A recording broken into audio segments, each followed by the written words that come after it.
All right, I'm gonna break. I'm gonna officially give you some of the worst kept secret matchup going on in MMA right now. But Ilia Topuria is fighting. Arman Tsarukyan is the guy. Simple as that. Now, if you want to ask me how this all plays out, I would like to say that Ilia Topuria fights Arman Tsarukyan. In classic Chael Sonen fashion, the self-proclaimed bad guy just dropped a bomb on Ilia Topuria versus Arman Tsarukyan is allegedly a done deal. In addition, Chael Sonen claimed that the worst kept secret in the sport right now is that Ilia Topuria versus Arman Tsarukyan has already been made behind the scenes. He pointed out that while some try to push the idea that the matchup isn't interesting, it's Ilia's reluctance to take the fight that's causing backlash. All right, I'm gonna break. I'm gonna officially give you some of the worst kept secret matchup going on in MMA right now. But Ilia Topuria is fighting Arman Tsarukyan. And yes, I am telling you that. So, but it doesn't cease to be interesting. Like, there is a number of guys at 155 who have called out Topuria, and I don't mean to fight him. They've called him out and said, "Hey, what a coward! Hey, this guy should fight Tsarukyan. I can't believe he's ducking Tsarukyan."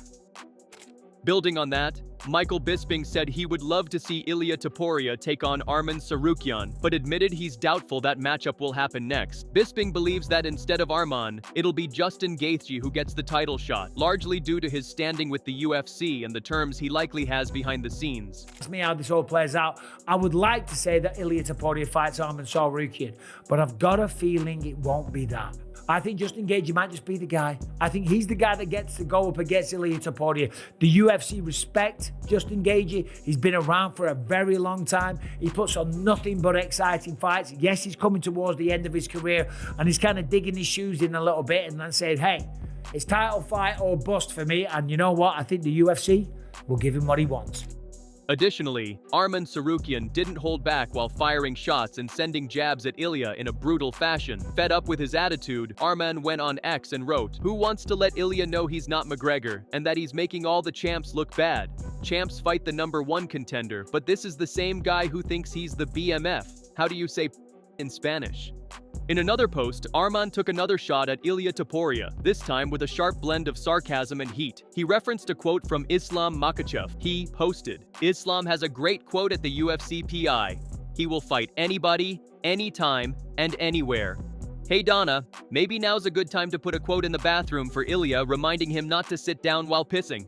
Thanks, boss." Interestingly, the Weasel reflected on how the landscape of the lightweight division has shifted over time. He pointed out that the division was once stacked with hungry fighters willing to take on anyone at any time, but now it's filled with names more focused on picking and choosing matchups. Arman Tsarukyan, but the lightweight's mentality is so different now. What was the premier division of the UFC, full of hungry contenders, everybody wanted to fight each other, but now everyone wants to pick and choose their next opponents, except 3 fighters, Arman Tsarukyan, Max Holloway, and Dan Hooker. Despite that, he highlighted Arman Tsarukyan as a rare exception, as he doesn't care who he's up against and is always ready to step in and fight whoever is put in front of him. Because he is the fighter that all of this is revolving around, and he is the fighter who is willing to fight any other top contender. But firstly, at the beginning of the year, Arman pulled out with a back injury against Islam Makhachev. But then later, Arman wanted to step up on short notice to fight Justin Gaethje at a catchweight, which was rejected by the UFC due to the 160-pound request, right? It wasn't Gaethje that turned it down, it was the UFC that wanted it at 155 pounds, no catchweight. So he moved on and then successfully weighed in as the backup fighter for the title fight between Ilia Topuria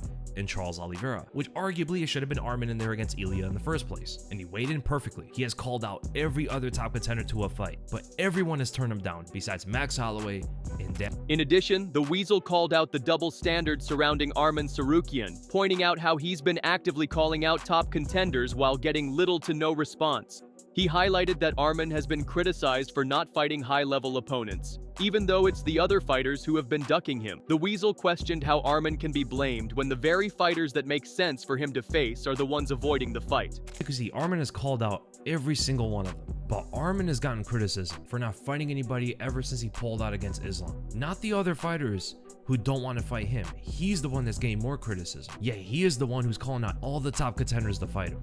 How can he fight anyone that makes sense when everyone that makes sense doesn't want to fight him? Like, I've seen some arguments, people say that he should fight Dariush and Moicano and fighters at the bottom of the rankings, and it's like, that doesn't make any sense. He's the #1 contender. He shouldn't have to fight guys that low in the rankings. Like, it's very different when fighters duck someone who's rising the rankings, right? Like when Shavkat was coming up, a lot of fighters didn't want to fight him. There was little to gain and a lot to lose fighting a rising contender that skilled. That is very different than being established as the #1 guy and then nobody. While analysts broke down the technicalities, Sean O'Malley did not hold anything back, painting the current landscape around Ilia Topuria. He stated that it is nearly impossible to visualize anyone walking into the octagon and beating Ilia right now. But O'Malley didn't rule out Arman Tsarukyan. In his eyes, Arman is one of the few with a real shot to shatter that illusion. Still, he noted that with Ilia's rising stardom, the featherweight champ is now in full control, handpicking fights that protect his brand and serve his rise. Tough fight.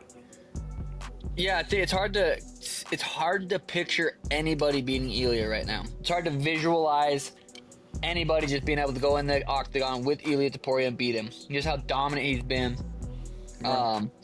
So it's realistically, they go get in that cage. It's like Arman definitely has a chance. He definitely has a shot. And in Ilia's mind, it's like, okay, Ilia's such a massive superstar right now. It's like, why fight Arman when you could fight Islam or, Gaethje's a bigger fight than Arman. I think Patty's a bigger fight. So it just depends on where Ilia's head's at. Does he want to just go out there and, hey, I want the next best guy? I feel like he's kind of... Adding to his statements, O'Malley stated that, in Ilia Topuria's mind, the most lucrative fight right now would be against anyone but Arman Tsarukyan. From a business standpoint, O'Malley stated that he understands where Ilia is coming from. Risking the title against a fighter who isn't a massive star but is extremely dangerous doesn't make much sense from a marketing angle. O'Malley stressed that Arman is very, very dangerous, and that's exactly why Topuria may be looking elsewhere. Past that, he's kind of like, who's the biggest fight? What's going to be the most attention? And in his mind, it's not Arman right now. So I kind of get where he's coming from. Why risk it against someone that's not super popular, who's very, very, very dangerous? Arman's very dangerous. So, I kind of get that from, hi, baby. Kind of get that from, Ilia's perspective. But I think UFC is so exciting right now. Like it's on. However, Tim Welch believes the UFC is taking a big risk by potentially booking Arman Tsarukyan against Ilia Topuria. In his eyes, Arman is the one guy who can truly give Ilia problems. He pointed to Arman's relentless cardio as a major weapon and expects him to push the pace with constant grappling exchanges. But Welch also noted that Ilia has the kind of knockout power that could end things in an instant, making this a high-risk, high-reward matchup. The UFC's risking Arman beating Ilia because that's a possibility.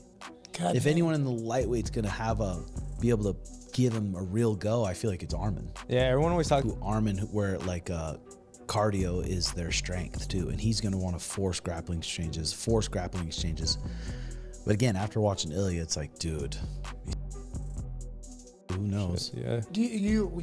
Weighing in with his take, Michael Bisping emphasized that with Arman Tsarukyan sitting at #1 in the rankings, he is the clear choice if the UFC is operating on a merit-based system. Arman Tsarukyan is ranked #1, okay? Whether he likes it, Ilia likes it, anyone likes it. If you want to do it on a merit-based system, Arman Tsarukyan is the guy. Simple. Bisping further highlighted how the current champ should not keep the division standing still and accept any fighter that comes his way. Gotta hope that Ilia Topuria takes it. He can't start talking about, Justin Gaethje doesn't deserve it, because what's going on? When you become the champion, you have an obligation to take on all comers, to take on who is ranked #1, to take on big fights, to just take on bloody someone. You can't become the champion and then sit around on the sidelines. I'm not saying that's what he's doing. He only just fought, okay? International Fight Week was only a few weeks ago, okay? And he knocked out Charles Oliveira in absolutely stunning fashion. Adding to that, Jose Delgado pointed out that fans often overlook how dangerous a shorter fighter can be, focusing too much on height differences instead of power. It's about the height advantages of being like the taller guy and stuff, but there's a lot to being the shorter guy, being 5'7". Thank you.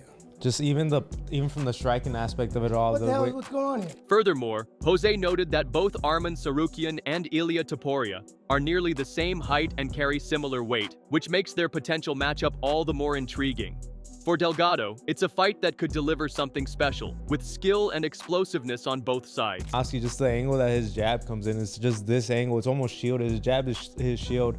Now that he's losing a little bit of athleticism, now when he gets jabbed and the counters coming, he's pulling his head away, which I don't love. But early on in prime Volkanovski's career, he was so hard to get to, and I think a lot of that had to do with his stature. And I thought level changes against a shorter guy would be a pathway when I was looking at Volk. But a guy like Arman, who's just as dense as Ilia, just as short as Ilia, it's a super interesting fight.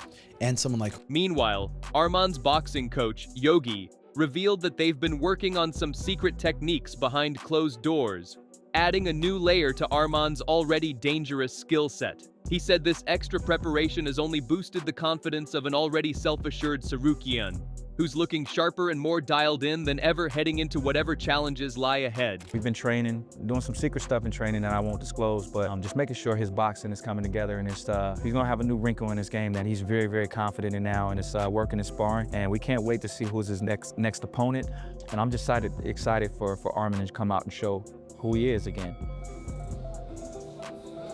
Furthermore, Arman Tsarukyan's longtime sparring partner, Elvis Shakbazian, who has trained with him for the past 5 to 6 years, spoke highly of the evolution in Arman's game. He said he's seen a clear and notable difference in his skills, mindset, and overall growth as a fighter. Elvis voiced his full support and shared his hope to see Arman finally reach the top and become champion. Gambrat fight, like about 5 years.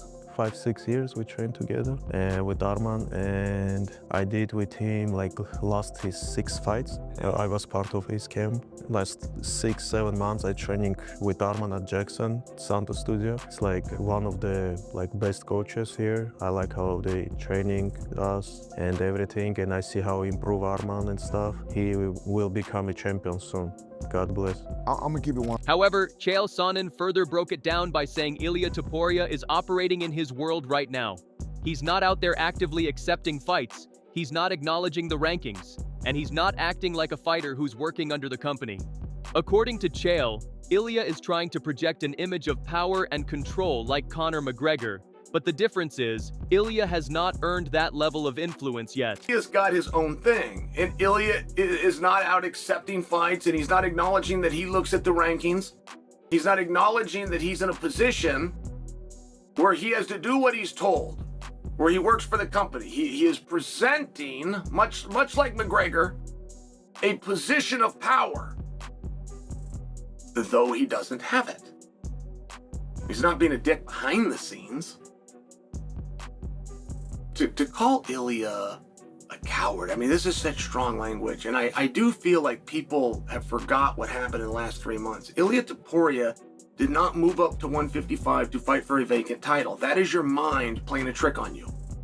On the other hand, Chael also called out the idea of Ilia Topuria being afraid to fight someone like Arman Tsarukyan as silly. Chael reminded everyone that when Ilia jumped divisions and vacated the featherweight title, his first target was none other than Makhachev himself. That, according to Chael, shows Ilia is not scared of a tough matchup. Ilia Topuria dropped the belt and moved to 155, coming straight after Islam Makhachev. So to suggest that he would not fight a guy who lost to Islam Makhachev, just for example, this is silly. This is silly, and he's not denying the fight. He has his approach. He has a way that he's found to build fights. He is a very big star.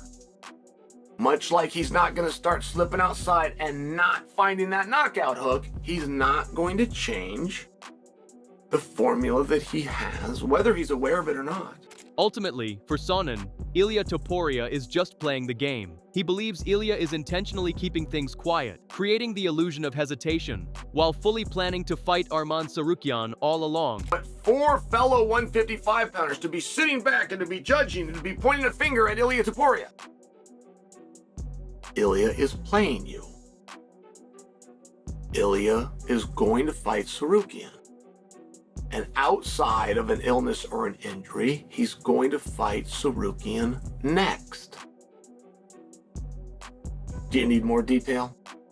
However, Brendan Schaub flat out said that Arman Tsarukyan is the toughest matchup Ilia Topuria could face right now. But from Ilia's perspective, Schaub explained, it makes more sense to go after the easier fights that offer high reward with low risk. He pointed to Ilia's interest in fighting Paddy Pimblett as a clear sign that he's chasing the business side of the UFC, and not necessarily the toughest challenges. Hey, Ilia Topuria, is he dodging Arman? I won't say he's dodging him. I think he's being a businessman. If I was his manager, I'd tell him the exact same thing. Arman's his toughest fight, and he's still a favorite in the fight, but it's his toughest fight. But if you're Ilia and you're his team, you're like, all right, Paddy or Arman? Arman's a fucking problem. And Paddy, it is what it is. He has a little more clout than Arman. So even though Arman's ranked #1, if I'm Ilia, give me Paddy. I make way more money. Let's say he fights Arman. Say you were to lose, then that Paddy fight, you ain't making the same money. So I'm doing exactly what Ilia's doing. Unfortunately for Arman, I'm doing exactly. Interestingly, TJ pointed out how featherweights like Ilia Topuria and Max Holloway have been making waves in the lightweight division. He highlighted that both have been dominating or making major statements outside their weight class, and noted a unique trend that their recent matchup came against former featherweights themselves, with Ilia knocking out Charles and Max winning against Dustin Poirier. UFC featherweights have been dominating at lightweight. By far the most successful move in the UFC is from featherweight to lightweight. We've seen this phenomenon on full display these past couple of cards. Just a couple weeks ago, we saw Max Holloway, former featherweight champion, overwhelm longtime lightweight contender Dustin Poirier in his last outing with a great show of speed and power. Then weeks before that, we saw Ilia Topuria literally flatline one of the greatest lightweights ever to show how successful his transition from featherweight to lightweight has been. And ironically enough, those two lightweight greats that I just mentioned are also former featherweights. Charles Oliveira fought 11 times at featherweight, and during that stretch missed weight 4 times before taking the hint that he was way too big for this weight class. TJ further pointed out that this trend isn't new, highlighting how Conor McGregor and Alexander Volkanovski also found success when stepping into the lightweight division.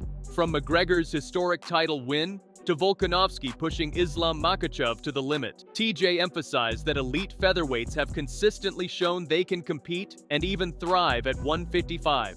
He's probably the first big move from featherweight to lightweight in the UFC, as he famously won the belt by knocking out Aldo and then eventually moved up to lightweight to claim the belt from Eddie Alvarez to become champ in those divisions. And though he didn't win, Alexander Volkanovski looked really good at lightweight and especially strong against Islam Makhachev in their first fight and silenced everyone saying that he was going to be too small. If we look at the top 10 lightweight rankings, 4 of those guys, including the champion, are former featherweights, which... Building on his case, TJ pointed out a key difference between Ilia Topuria and Arman Tsarukyan, noting that Ilia may very well be the more skilled fighter overall, especially with his background coming from the featherweight division.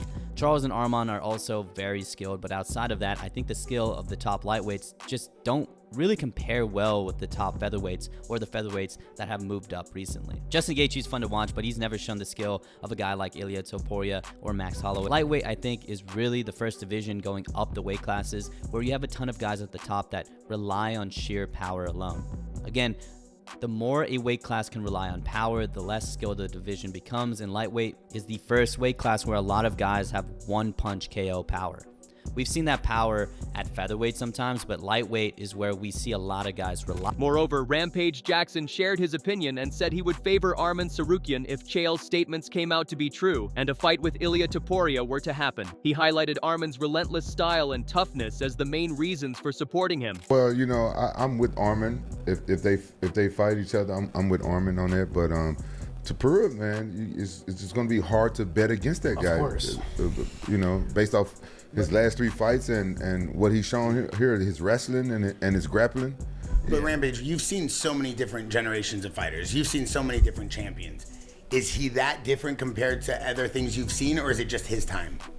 Yeah, it's a little bit of both. Yeah. But I haven't seen anybody boxing so neat and so crisp and so tight. Yeah, he's the best. Yeah. Here's the thing: he is a little bit smaller, and Arman is a bigger guy, and Arman's elite. So we'll get to see, like, I mean, I believe Topuria's wrestling is elite. Amid rising tension, this potential matchup tends to redefine the division once again. While the UFC remains tight-lipped, the noise from fighters, analysts, and insiders is growing louder by the day. But if this fight happens, it will be a collision of styles and egos. Who do you want to see win? Drop your thoughts in the comments section below. If you enjoyed the video, make sure to like, share, and subscribe, and we will see you in the next video with more exciting updates.